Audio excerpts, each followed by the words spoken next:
Bonjour à toutes, bonjour à tous. Aujourd'hui, l'UNSA Ferroviaire et son syndicat local de Bourgogne-Franche-Comté vous expliquent l'arrivée de la concurrence ferroviaire dans notre région.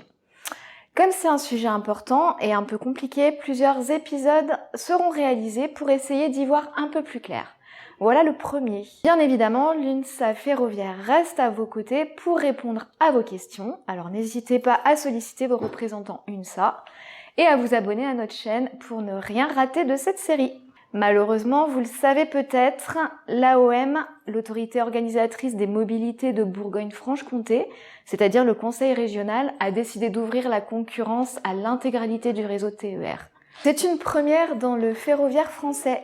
Les autres régions n'ont pour l'instant libéralisé qu'une partie de leur réseau. Certaines même n'ont pas encore décidé de le faire. La décision du conseil régional a lancé le processus de mise en concurrence entre les différents opérateurs ferroviaires intéressés, qu'ils soient publics ou privés, à compter du 1er mars 2022. Cette date est à retenir car elle sera notre référence pour la suite du processus qui se décline en 3 étapes. Donc la première étape, SNCF Voyageurs a 6 mois pour transmettre au conseil régional le nombre d'emplois nécessaires pour chaque ligne, qu'on appelle dans le jargon un lot. Le conseil régional et les SNCF Voyageurs ont alors 3 mois supplémentaires, 9 mois en tout donc, pour s'entendre sur les effectifs prévus dans les appels d'offres, qui seront transmis aux opérateurs ferroviaires intéressés.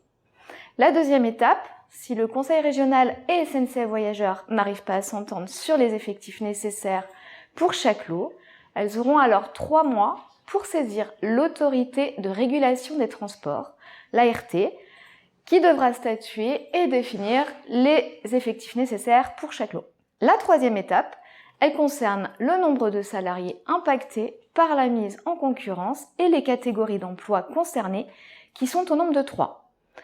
On a les emplois directement liés à la production, donc les agents de conduite, le personnel de vente, de bord, d'escale, ceux qui sont indirectement liés à la production, donc les programmeurs, les créateurs de roulement, la maintenance, la gestion du matériel roulant, et enfin les fonctions support, donc tout ce qui est RH, communication, information, comptabilité, etc.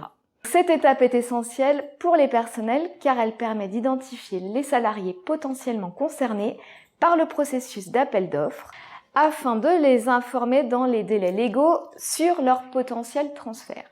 Nous reviendrons sur ce sujet dans notre prochaine vidéo, alors restez connectés et abonnez-vous à notre chaîne.